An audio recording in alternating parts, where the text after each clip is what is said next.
네, 부자들의 경제신문을 읽는다. 오늘 함께할 한국투자증권 라이브뉴스타 김성훈 팀장께 자리했습니다. 팀장님 안녕하세요. 네, 안녕하세요. 자, 여러분 사진에 한반도기를 들고 문재인 대통령을 기다리는 평양 시민들 함께 보고 계십니다. DJ 때처럼 김대중 대통령 때처럼 순환공항 영접이 유력하다라고 하네요. 차량에도 동승할까 관심이고요. 문 대통령은 평양으로 출발해 오전 10시쯤 평양 도착하는 대로 생중계 연결합니다.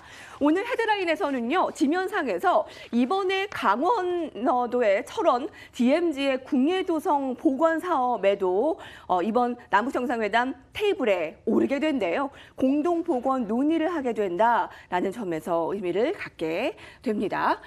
자, 오늘 첫 번째로 볼 건 저희 제약바이오즈 잠깐 보고 넘어갈게요, 여러분. 미국과 중국의 소나기에 피할 종목이 제약바이오주다라고 해서 눈길을 끕니다. 시동을 걸고 있다, 제대로 걸고 있는데요. 증권사의 탑픽 종목은 삼성바이오로직스라고 꼽히고 있네요. 테마감리 관련의 불확실성이 하나씩 해소가 되면서 이들 기업들이 FDA나 EMA 판매 허가 등 성장 기대감이 주가를 견인하고 있는데요. 자, 실제로 한 달 동안 한미약품이나 휴온스, 메디톡스 등의 호재가 잇따랐습니다. 최근 한 달간 KLX 헬스케어 지수가 약 14% 이상 상승했고요. 같은 기간에 코스닥의 150 생명기술 지수가 20% 이상 뛰었습니다. 코스피 코스닥의 증가한 것과 비교하면 그 차이가 엄청난데요. 네, 맞습니다. 지금 보면은 8월 이후에 시총이 26조 늘어났다는 기사도 우리 여러분들 시청자분들께서 이제 보셨을 텐데, 최근 들어서 이제 중징계에서 권고로 이렇게 그 징계가 수위가 조금 이제 낮아지면서 시장이 정체됐을 때 두각을 보였던 제약 업종들이 이런 학습 효과 때문에 또다시 반등폭을 이제 보이는 그런 강세를 보였는데, 어저께 같은 그야말로 시동을 걸고 있습니다. 네, 맞습니다. 뭐 어제 같은 경우도 그동안에 좀 횡보 상세를 보였던 셀트리온 관련주들도 상승세를 추가적으로 이어가면서 박스권 주춤이었는데 맞습니다. 박스권 돌파도 좀 이어갔고요. 그러니까요. 뭐 한미약품 같은 경우도 얼마 전에 포지오티닙이 특정 유전 변이 이제 환자 내에서 종양 감소 효과까지 이어졌다라는 긍정적인 소식이 지속적으로 나와졌는데, 일부 이제 전문가들 사이에서는 급등 종목에서는 이제 제약주들을 조금 유의하자. 뭐 최근 들어서 신라젠도 상승폭을 굉장히 크게 보여줬었는데, 뭐 사실 우리가 이제 방법을 하나 찾는다는 그런 점에서 우리가 봤을 때는 우리가 타이거 헬스케어라든가 ETF 쪽으로도 우리가 개별 종목보다는 리스크를 좀 감소하는 차원에서 뭐 관련 ETF에 따른 또 이런 그 방법, 매수 전략도 굉장히 유효하다라고 생각이 되고요. 아까 말씀드린 대로 또 제약주 업종 중에서도 옥석 가리기가 필요한데, 근데 최근 들어서 우리가 봤을 때는 이런 신약 효과가 기대가 되는 종목 중에서도 아직까지 상승폭이 그렇게 크지 않은, 그리고 대형주 가운데에서 우리가 픽스를 하는 것이, 그리고 아까 말씀드렸듯이 개별주보다는 ETF 업종, 헬스케어 타이거라든지 그런 업종군들에서 우리가 해결책을 찾는 것이 중요하다. 그렇게 생각이 되고 있습니다. 제약바이오주가 최근에 이렇게 눈에 띄는 이유가요.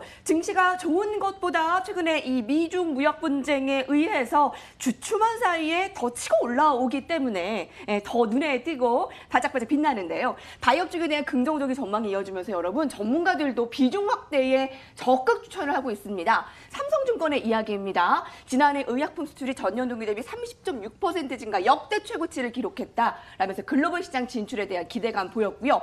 한국투자증권에서 해외로 진출하려는 국내 업체들의 잇따른 호재로 국내 제약바이오주에 대한 투자 심리가 더 개선될 것이다라고 했는데요. 자, 여기서 추천 종목 3가지 보시죠. 탑픽, 삼성바이오로직스, 메디톡스, 한미약품입니다. 잘 못하시는 분들은 ETF 추천하셨죠? 네, 김성훈 팀장님께서는요. 꼭 참고하시기 바랍니다. 옥석 가리기, 그게 힘들면 바이오 ETF 함께 보고 갑니다. 자, 현장으로 가는데요. 아직 내리지는 않고 있습니다. 대한민국 비행기를 타고 평양 순환공항에 곧 문재인 대통령이 도착할 예정입니다. 다음 볼게요. 오늘 미국이 2천억 달러 중국 제품의 관세 부과 추가적으로 한 것에 대해서 매우 우려감이 커지고 있습니다. 중국이 맞대응을 주목하고 있는데요. 지금 문이 열리고 문재인 대통령이 곧 내릴 채비를 하고 있습니다. 자, 중국 증시가 어제 4년 만에 최저치를 나타냈죠. 한국 등 신흥국 증시가 타격이 불가피해 보이는데요. 네, 맞습니다. 오늘과 같은 경우는 이러한 이 트럼프의 중국의 관세 10% 예. 이제 확정치가 발표됐음에도 불구하고 낙폭을 많이 줄이고 있습니다. 코스피 지수 내에서 삼성전자, 하이닉스 그동안에 좀 이런 관련된 무역 분쟁 때문에 타격을 받았던 IT 업종들이 일전에 있었던 이러한 잡음 때문에라도 먼저 주가가 하락을 했었는데 이러한 효과가 좀 학습 효과가 어느 정도 나왔지만 그래도 시장에서는 변동성에 대한 이 리스크 그리고 중국이 1,500억 이상의 보복 관세를 내리겠다. 그리고 트럼프가 이제 중국에서 보복 시에는 또 2,760억의 관세를 또 때린다고 경고를 했기 때문에 이러한 잡음이 일단락되지는 않았습니다. 그렇기 때문에 지금 당장 풀 베팅을 하기에는 위험적인 요소가 굉장히 많다 저는 그렇게 해석이 되고요. 예. 그 와중에서도 이제 뭐 그동안에 좀 펀더멘탈이 좀 악화됐다가 이제 돌아서는 턴어라운드 업종, 뭐 조선이라든가 자동차 업종 이런 쪽에서 그리고 또 우리가 경기 방어주라고 하는 통신 업종 쪽에서는 그래도 우리가 이 공략해 볼 만한 하나의 좀 네. 틀은 남아 있다 그렇게 네. 좀 해석을 할 수가 예. 있을 것 같아요. 네. 여러분 표 아까 나간 화면 다시 볼게요. 뉴욕 증시에서 기술 업종이 1.4% 이상 하락했습니다. 오는 24일부터 미국 약 2천억 달러의 추가 관세를 부과했습니다. 근데 문제는 내년부터 25%로 더 올릴 수 있다라는 강조. 아시아 증시 일제히 약세. 이제 리커창 중국 총리의 발언이 변수가 된다라고 이 기사에 보고 있어요. 하계 세계 경제 포럼에 리커창 총리가 개막식 연설을 맡았다라고 하는데요. 국내 증시에서 이 중국 정부가 어떻게 대응하느냐에 따라서 불확실성이 커질 수도 잠잠해질 수도 있다라고 보는데 네. 좀 좋은 얘기로 됐으면 좋겠고요. 네. 자, 기사에 보면 중국 증시가 거래 대금이 2년 6개월 만에 최저치로 떨어진 부분을 주목을 하고요. 무역 분쟁 이슈로 투자 심리가 위축되겠지만 중국 정부가 지속적으로 경기 부양책을 내놓는다면 대중국 수출 증가 기대감이 높아질 수 있다라는 부분을 얘기하기도 했는데 근데 더 문제는요. 월가 시각 보면 기술주 타격입니다. 네, 뉴욕 맞습니다. 증시에서도 애플이나 시가총액 상위 종목도 줄줄이 기술주가 타격을 받았기 때문에 우리 기술주들은 어떻게 봅니까?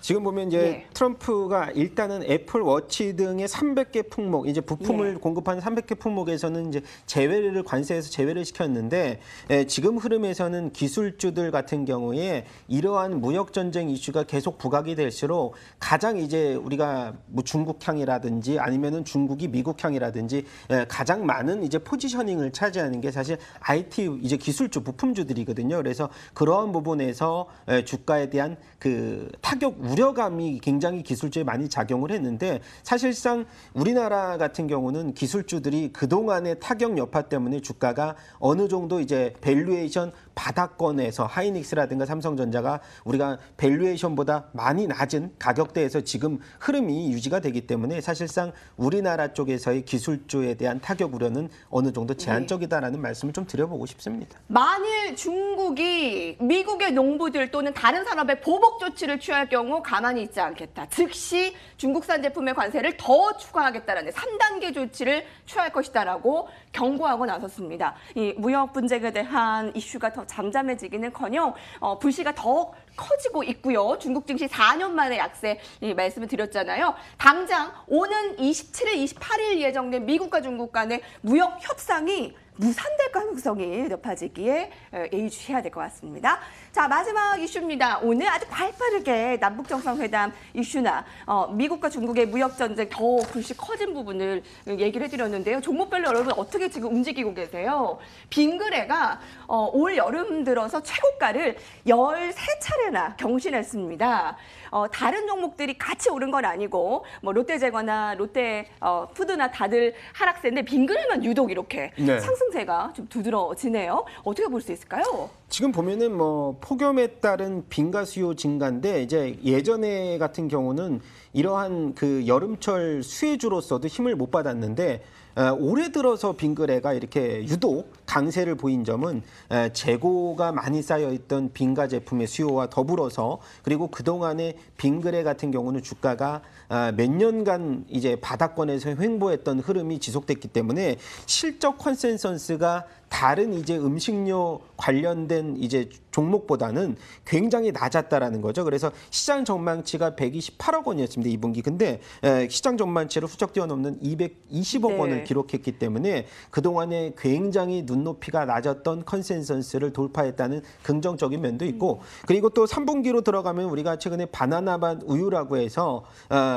중국 관련 이제 호재성 이슈가 많았었지만은 굉장히 이제 이 판매 수치가 저조하면서 그동안에 발목을 잡았던 것이 네. 이제 우리가 바나나맛 우유인데 예. 최근 들어서 이제 편의점 판매 이 수량이 좀 증가됐다는 소식도 그래요? 있었고요. 그래서 구조적인 개선 요인도 플러스로 작용을 했다라고 해서 지금 빙그레 같은 경우는 이제 박스권 상단을 이제 돌파를 했기 때문에 예. 눌림목 이후에 추가적인 이제 거래량 증가라든가 그런 것들을 우리가 유심히 살펴본다면 그랬으면 좋겠습니다. 지금 가격대에서는 한 단계 더 예. 2차적인 상승 랠리가 한번 이어질 수 있는 부분이 3분기 실적 예상이 많이 나오면 또 추가적으로 우리가 빙그레 랠리를 한번 또 기대해 볼 계절성 강한 예. 사업 구조를 이번에 여름에 탁 튀었다면 예. 지금 바나나만 오히려 하반기에 바통 터치 내수 부진으로 식품업체가 다 죽을 쓰는 가운데 빙그레만이 독야청청이었습니다. 오늘 살펴봤고요.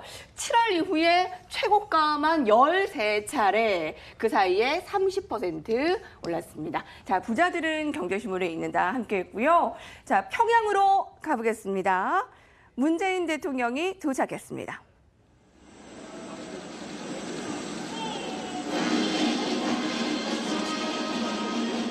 문재인 대통령이 평양 순안공항에 딱 도착해 내림을 나타내고 있습니다. 시민들이 매우 열렬하게 환영에 손을 들어주고 있고요.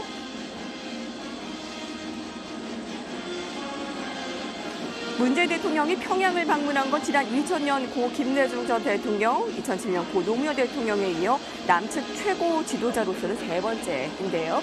네, 매우 열렬하게 직접 영접한 김정은 위원장의 모습도 보이고요. 평양을 방문한 문재인 대통령을 열렬히 환영합니다. 라는 시민들의 모습도 볼 수 있습니다.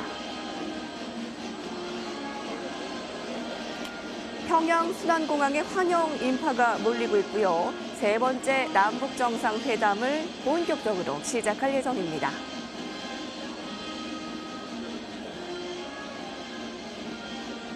네, 저희 대화를 잘 나누고 있네요. 환영 행사 나타내고 있는데요. 두 정상이 다시 만난 건 5월 26일 판문점에서 만난 지 지금 115일 만입니다. 네, 세 차례나 만났기 때문에 지난번 만남보다는 좀 어색함이 덜한 것 같고 조금 더 자연스러운 이 환영의 모습을 보이고 있네요.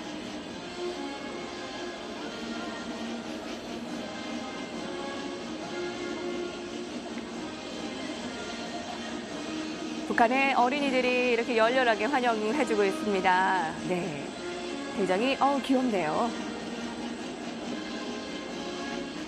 이번에 김정은 위원장이 문 대통령을 직접 영접한 모습을 보고 계시고요. 네, 김여정이 평양 순안공항의 모습도 드러난 모습 보입니다.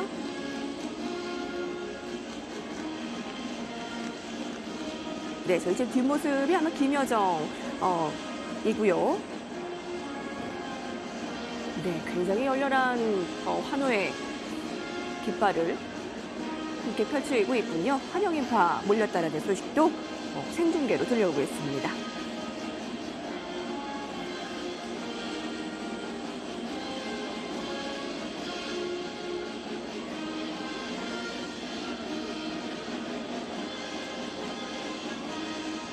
네, 김영남과 리선권, 최용해 등 많은 수행원들이 영접을 나와 문재인 대통령을 환영하고 있습니다.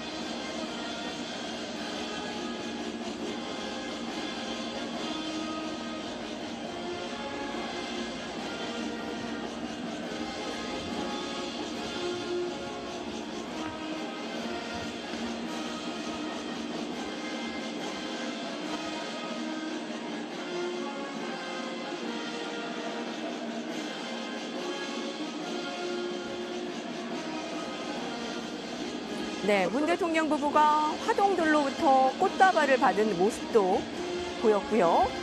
네,